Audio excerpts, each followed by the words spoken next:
सदानन्दमहं वन्दे मदनानन्दसंयुतं श्रीकृष्णानन्दपर्याप्तं शारदाक्षेत्रसुस्थितं वागर्ताविव सम्पृक्तौ वागर्तप्रतिपत्तये जगतः पितरौ वन्दे पार्वती परमेश्वरौ शान्ताकारं भुजगशयनं पद्मनाभं सुरेशं विश्वाकारं गगनसदृशं मेघवर्णं शुभाङ्गं लक्ष्मीकान्तं कमलनयनं योगिवृत्यानगम्यं वन्दे विष्णुं भवभयहरं सर्वलोकैकनाथं रामाय रामभद्राय रामचन्द्राय वेदसे रघुनाथाय नाथाय అక్కడ ఒక యువతి దుఃఖిస్తూ ఉంటుంది. దుఃఖిస్తూ తన ఒళ్ళో ఇద్దరు ముసలి వాళ్ళు కూర్చొని ఉంటారు. ముసలి వాళ్ళు కూర్చున్నప్పుడు తన చుట్టూ ఉన్న స్త్రీలు తనకి వింజామరలు అంటే విసనకరలతో విసురుతూ ఉంటారు అన్నట్టు. అప్పుడు ఈ సన్నివేశాన్ని నారద మహర్షి వారు చూస్తుంటారు. అమ్మ అక్కడికి వచ్చి, అమ్మ నువ్వెవరు అసలు, నీకు ఎందుకు ఏడుస్తున్నావు, నువ్వు ఎందుకు దుఃఖిస్తున్నావు, నీ దుఃఖానికి కారణం ఏంటి అని నారదుల వారు అక్కడ ఉన్న ఆ స్త్రీని అడుగుతుంటారు. అప్పుడు అడుగుతుంటే తను ఏం చెప్తారంటే, నా పేరు భక్తి, నన్ను భక్తి అని పిలుస్తారు. నేను ద్రవిడ దేశంలో పుట్టి కర్ణాటకలో వృద్ధి చెంది మహారాష్ట్రలో అక్కడక్కడ గౌరవాన్ని పొంది గుజరాత్కి వచ్చాను. గుజరాత్కి వచ్చేసరికి ఏమైంది, ఇక్కడ నాకు ముసలితనం వచ్చేసింది. వీళ్ళిద్దరూ నా పుత్రులు, జ్ఞాన వైరాగ్యములు. అప్పుడు భక్తిదేవి చెప్తుంటారు తన వృత్తాంతం. ఇంతవరకు నేను బాగానే ఉన్నాను, ఇన్ని రోజులు బాగానే ఉన్నాను. కలి ప్రభావం చేత, ఇక్కడ కలి ప్రభావం చేత నాకు ముసలితనం వచ్చేసింది. నా ఇద్దరు పుత్రులకి కూడా ముసలితనం వచ్చేసింది. కాబట్టి మీరు ఎలాగైనా సరే నా పిల్లల్ని వృద్ధి చేయండి అని ఆ భక్తిదేవి నారదుల వారికి చెప్తుంటారు.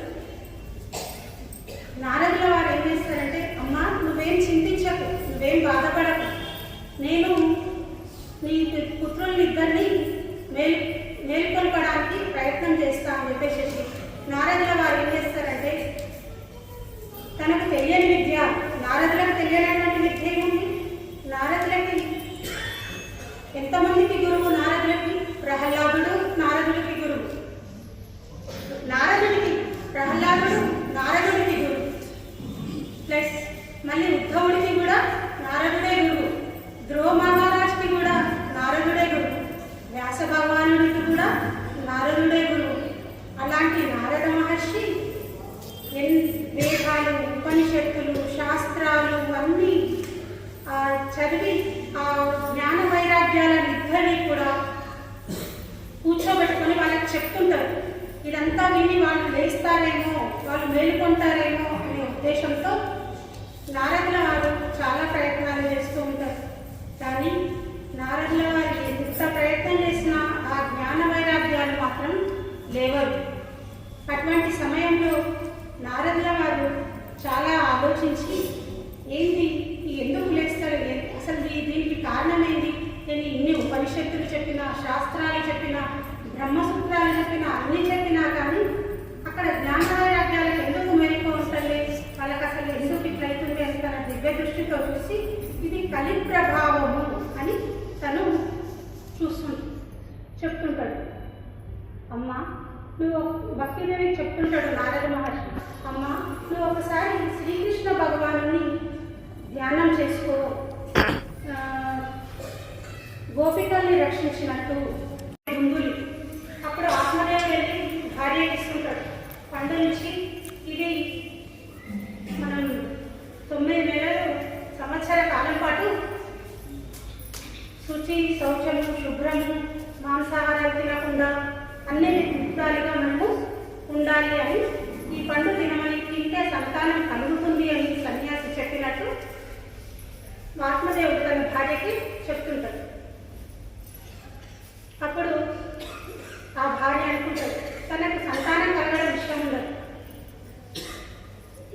సంతానం నేను ఒకవేళ గర్భవతినైతే మా ఇంట్లో దొంగలు పడితే ధనాన్నంతా దోచుకుపోతారేమో, మళ్ళీ నేను పరిగెత్తలేనేమో అని తను బాధపడి ఒక ఆలోచిస్తూ ఉంటుంది అని. ఆలోచించేటప్పుడు అప్పుడే వాళ్ళ ఇంటికి వాళ్ళ అక్క వస్తుంది, దుందులి వాళ్ళ ఇంటికి అక్క వస్తుంది. అక్కకి ఈ విషయం భర్త ఇట్లా పండు తీసుకొచ్చిండు, ఆ పండు తింటే నేను గర్భం ధరిస్తానంట అని మొత్తం చెప్తాడు.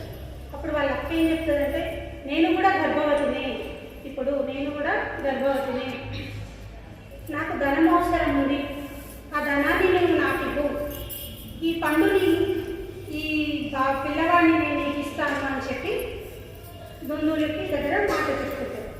అప్పుడు ఇక్కడ ఉంటే ఆత్మదేవుడికి తెలిసిపోతుంది విషయం అంతా.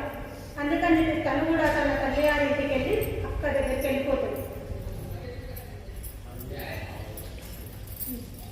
వెళ్ళిపోయిన తర్వాత ఇది పరీక్ష చేద్దామని చెప్పేసి, టెస్ట్ కోసం పరీక్ష చేద్దామని చెప్పేసి ఏం చేస్తుంది, ఆ పండుని తీసుకెళ్ళి తన ఇంట్లో ఉన్న గోవుకి ఆవుకి తినిపిస్తుంది.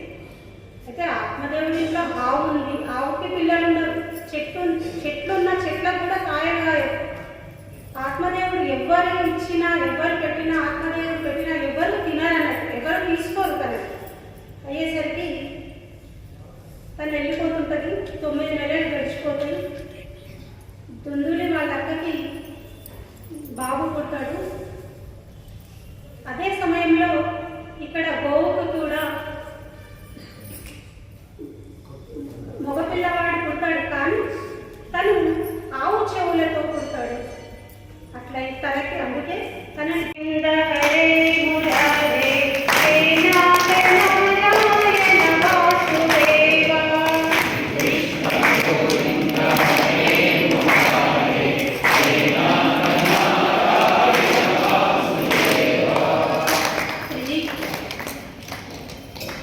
అంటూ వాళ్ళు నడుచుకుంటూ అక్కడికి వస్తుంటారు.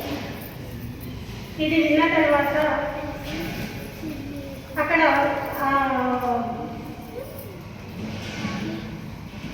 ఆ సభలో సనకాదులు ఏం చెప్తారంటే, భూతపేత పిశాచాలకు కూడా మోక్షాన్ని కలిగించేటటువంటిది ఈ భాగవతం, ఈ శ్రీమద్ భాగవతం అని చెప్తుంటే ఆ శౌనకులకు డౌట్ అడుగుతుంటారు అన్నట్టు.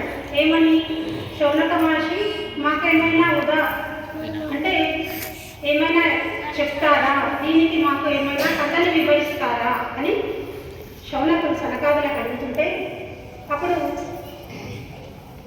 తుంగభద్ర నదీ తీరాన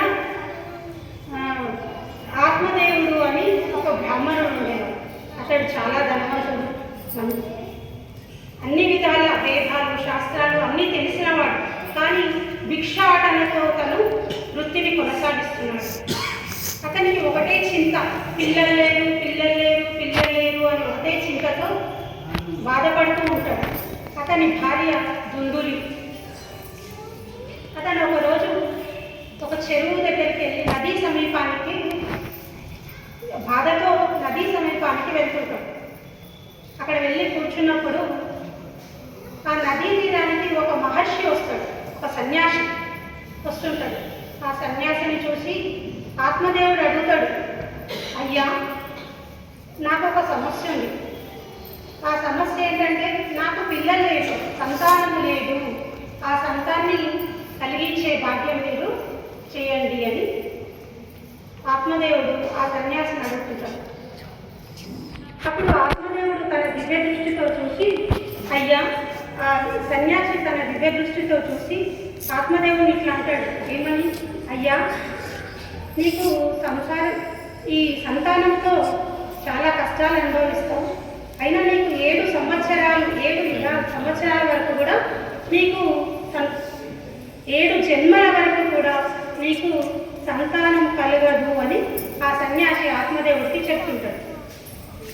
అప్పుడు ఆత్మదేవుడు మిక్కిలి బాధిస్తాడు. నేను పిల్లలు కావాలి, సంతానం కావాలి అని అడుగుతుంటే మీరేమయ్యా నాకు 7 జన్మల వరకు కూడా సంతానం కలగదని చెప్తున్నారు అని చెప్పేసి అంటుంటే, సరే నీ బాధను నేను ఎలా అయినా సరే నేను చేస్తా, నీ బాధను నేను చూడలేకపోతున్నా అని చెప్పేసి సన్యాసి ఒక పండునిస్తాడు. ఆ పండు నువ్వేం చేయాలంటే ఈ పండు తీసుకు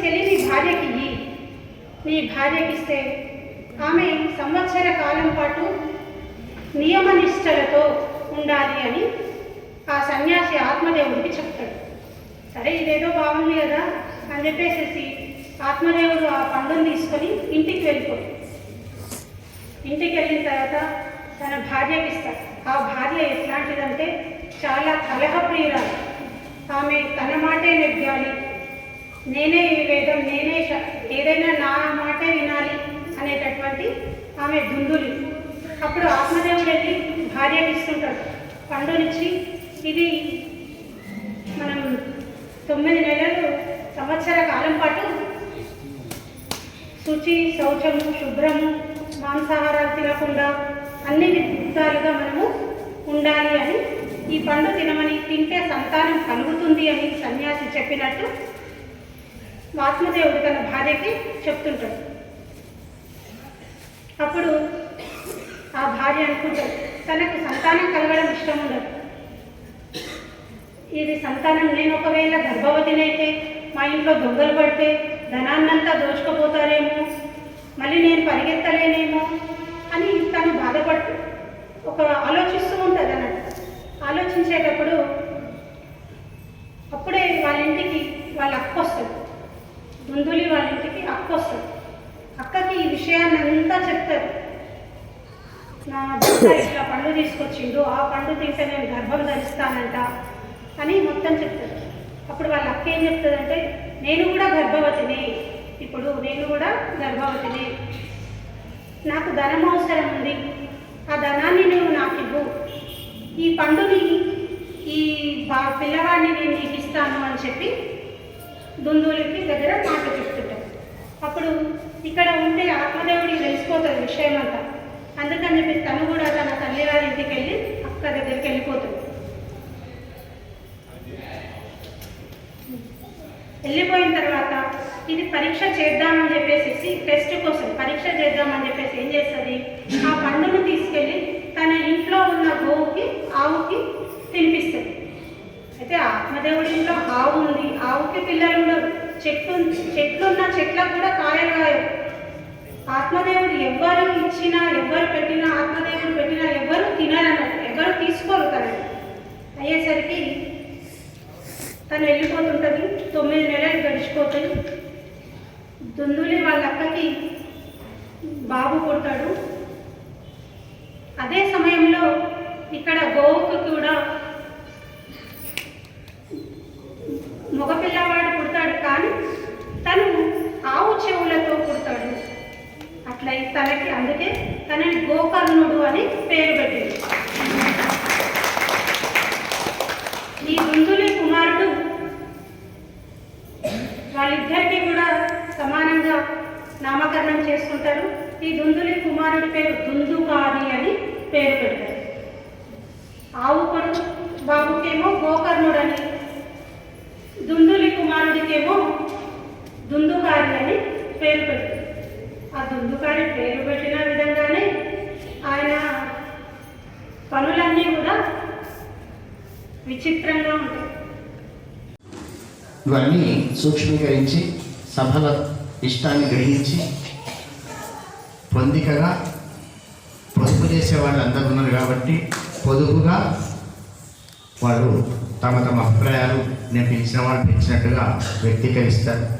మొట్టమొదటిగా భాగవత మహాత్మ్యాన్ని అందించినటువంటి చిరంజీవి రాయారావు ప్రబోధిని కూర్చొని మాట్లాడినా పర్వాలేదు, నిలబడి మాట్లాడినా పర్వాలేదు, అది తక్కువ ఏమీ పర్వాలేదు. అంటే కొంచెం అందరు చూస్తామే కదా, మేము అప్పని చూడదు ఇక్కడ నిలబడతా బిడ్డ.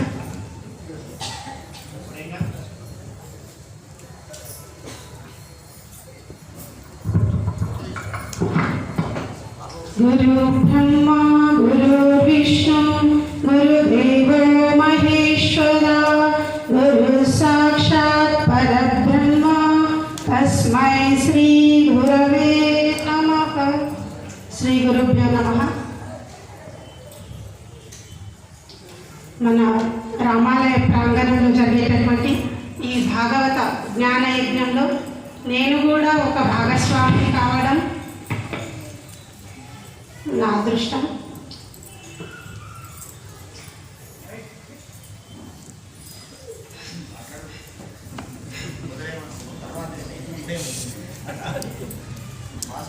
అసలు స్వామివారు నా పేరు సూచించినప్పుడు నేను దీన్ని నిరాకరించిన మాట వాస్తవమే.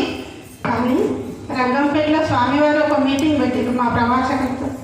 అప్పుడు కూడా స్వామివారికి వద్దని చెప్తామని అక్కడికి వెళ్ళినా స్వామివారు తన ముందే కూర్చోబెట్టుకొని, నువ్వు నా బిడ్డవి, నీకెందుకు భయం, నేను నీ వెనకున్నాను కదా అన్న ధైర్యాన్ని చాలా బాగా వేసింది. అదే ధైర్యంతో నేను ప్రిపేర్ అయినా. కానీ ముందు రోజు 18వ తారీఖు నా ప్రవచనం అయితే, ముందు రోజు స్కూల్ నుంచి మా సార్ వచ్చి ఇట్లా ఇంకా నీ సంగతి ఏంటో చూద్దామని చెప్పి పిలిపించి స్కూల్ నుంచి వచ్చిన తర్వాత టీ తాగి నన్ను కూర్చోబెట్టి ఒక 3 గంటలు నన్ను ఏ విధంగా చెప్పాలో తను చెప్పింది.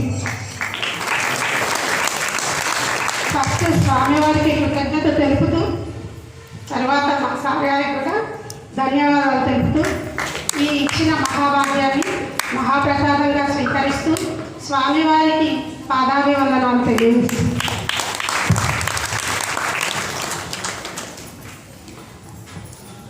భాగవత మహాత్యాన్ని ఎంత సుందరంగా వినిపించిందో, తనలోని అనుభవాన్ని అంతకంటే సుందరంగా మనకు అందించింది చిరంజీవి ప్రబోధిని. భాగవత మహాత్యంలో ఎందుకు తీసుకున్నామంటే, బోధిని వేరు, ప్రబోధిని వేరు. బోధిని అంటే గైడు, ప్రబోధిని అంటే ప్రకృష్టముగా బోధించున్నది అని అర్థం. భాగవత మహాత్యాన్ని ప్రకృష్టంగా అందించింది కాబట్టి మనం దాన్ని ఆస్వాదించేటువంటి స్థితిని భగవంతుడు మనకు ప్రసాదించాడు. ఆ ప్రబోధినికి మళ్ళొకసారి మీరు గోపాలకృష్ణ భగవానికి.